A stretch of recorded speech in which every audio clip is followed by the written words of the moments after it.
Are we ready? The death of a child by accident or disease is a tragedy. The murder of a child is horrific.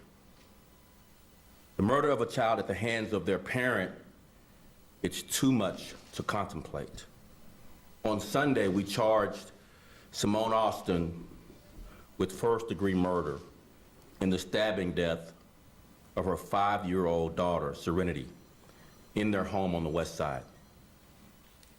We pray and grieve for this precious child.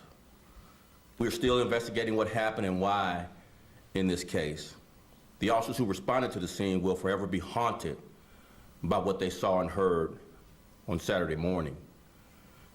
But as I said many times before, the best way to reduce crime is to prevent it from happening in the first place.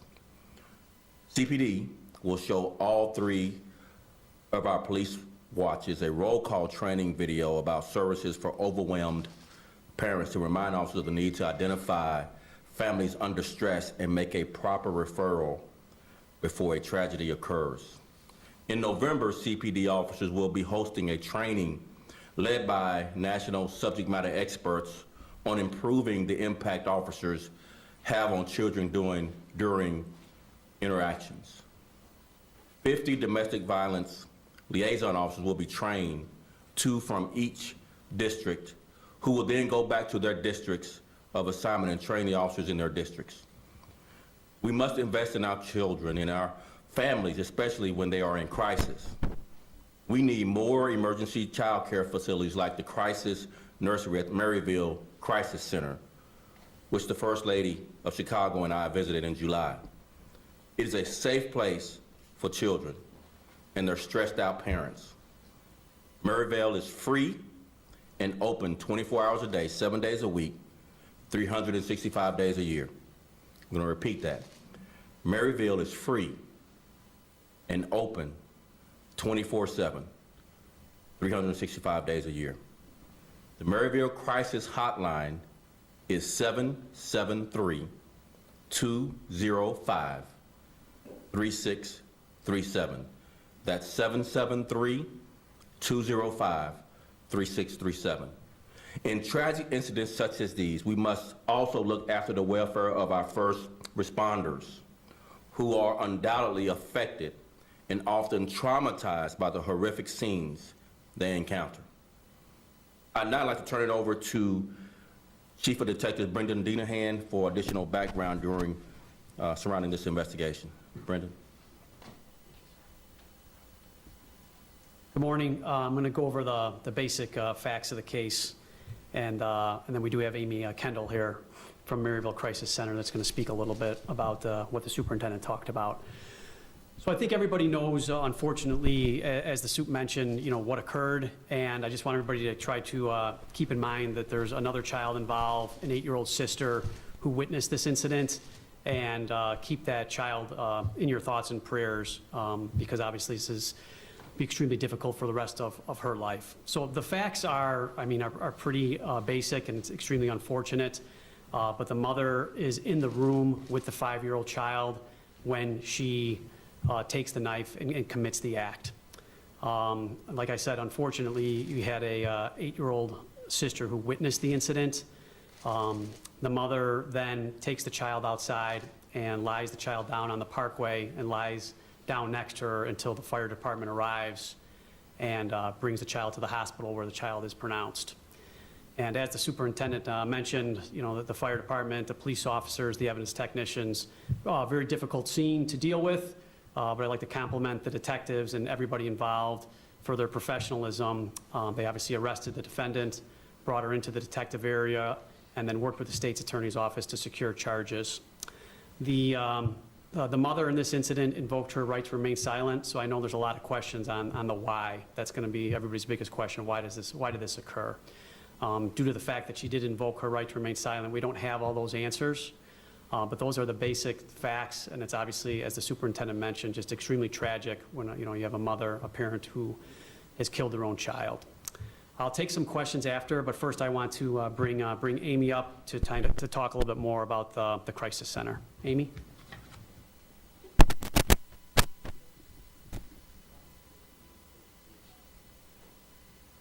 morning.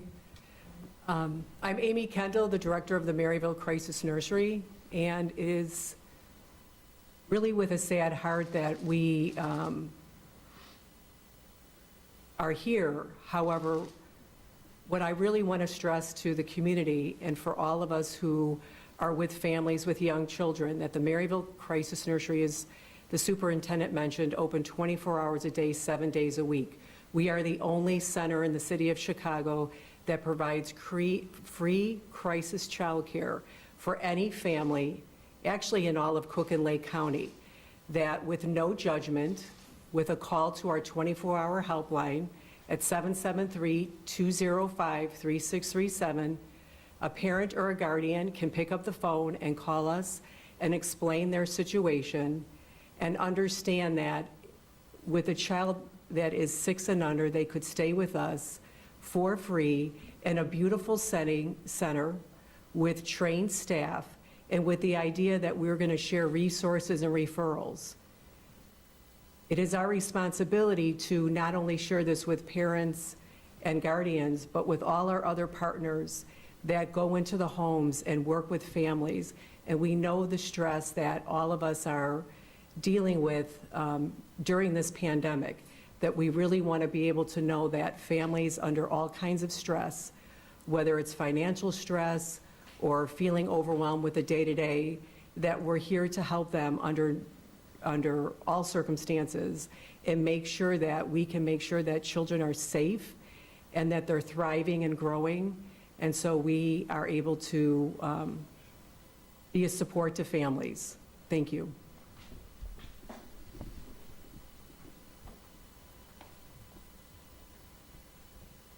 I'll take questions now, or Brenda can come back with questions about the investigation. Can you talk about if the police have had contact with this mother before, or what you know about her? We've had previous calls to that location for domestic violence. Can you tell us when, how often? We'll send that to you after this presser. We understand that DCFS had had contact with us. You can't tell me any more about what you know about them right now? No, ma'am. I'll have that information for you after this presser. We've had previous calls there for domestic violence where the mother was the victim of domestic violence and other people in the family have called. So we'll go through all that. It's still a pretty fresh investigation since Saturday. We're trying to look at all of the things that has been done at that house, and we'll get that to you. You said the mother was the victim of domestic Has violence? been in the past, yes, on one of the calls that you mentioned. You asked about previous calls there. On some of those previous calls, the mother has been the victim of domestic violence. Can you talk about, obviously, we've had so many children that have been killed this year. What's it like for your officers as they deal with this kind of thing again? That's a really good question. And not just the trauma of answering calls like what we did Saturday, and the kids who have been, the young people who have been shot and killed through senseless violence, innocent young children, you know, really young, 10 years old, 11 years old, 12 years old, shot and killed in senseless violence. But just layer on top of that the trauma the officers get just answering regular calls where there's death and, you know, misconduct and people at their worst in society, and yet officers are just really professional in the way that they conduct themselves. We do have a concern for our officers' wellness, and we talk with our, you know, employee assistance program members along with our peer support members on a regular basis to make sure that our officers are seeking out at least the opportunity, make the offer to seek out having to talk with someone. We try as much as we can to remove the stigma. There's a significant stigma as it relates to talking with someone. People get a sense it's a sign of weakness, when in actuality it's a sign of strength to say that I need to talk with someone. And so even my talking about it now is really important to convey the right message. There's no weakness in saying I need to speak with someone if you are experiencing any kind of concern as it relates to your mental health. And we want to encourage not only people in the community to seek out help and talk with someone, but also our police officers who experience a lot of trauma in the way that they do this job, just working the shifts, the 12-hour shifts, the canceled days off. We are over 900 officers who have tested positive for COVID this year. Likely we will surpass 1,000 before the year end. 66 officers have been shot at or shot this year. Over 500 officers have been assaulted. And but for these brave, courageous men and women of the Chicago Police Department, we are really, proud of what they bring to this city as far as public safety is concerned. I know that since you arrived, you've talked a lot about officers asking for help when they need it. Have you noticed, has there been a change? Has it been happening more? It's pretty hard to tell. It's a very private thing, and we want to keep it that way. I don't believe that we ought to interject ourselves as police executives or leaders or as city officials into an officer's mental health. I think the best approach for us is what I'm trying to do is talk openly about the opportunity to seek out help, that encourage officers to seek out help, and to remove a stigma associated with seeking out help and speaking with someone, even if that's not a professional, a peer, family member, person of faith in your church or synagogue, so that you can obviously determine whether or not further actions are needed. But talking with someone is really the first step.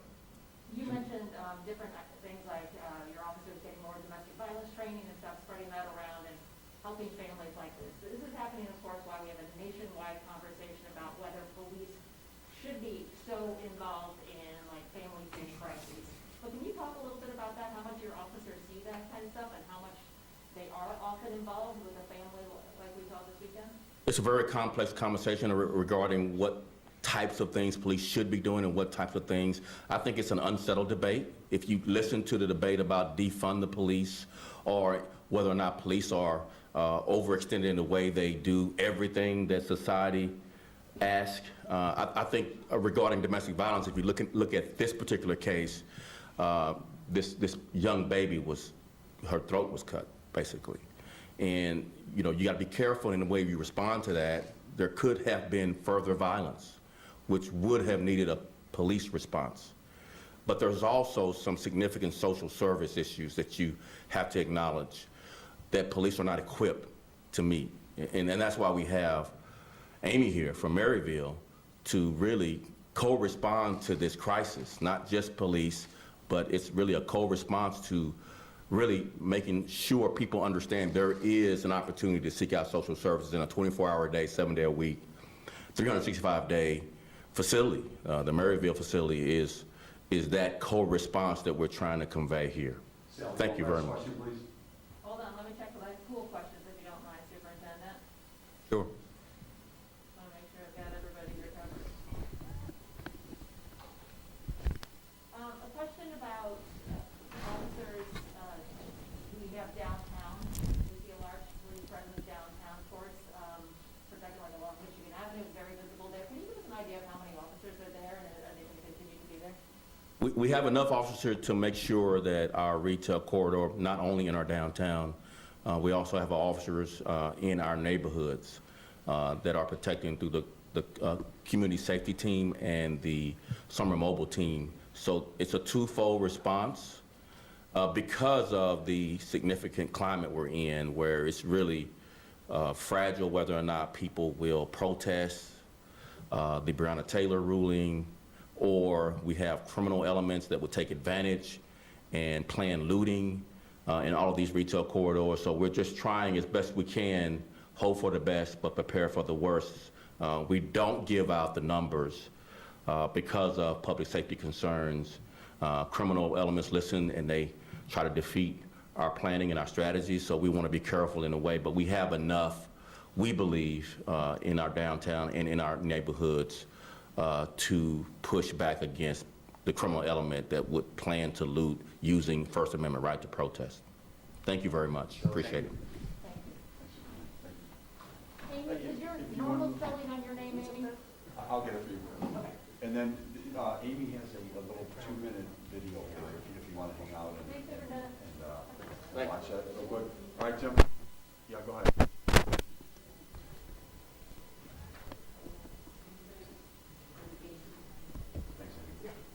probably narrate this for us, the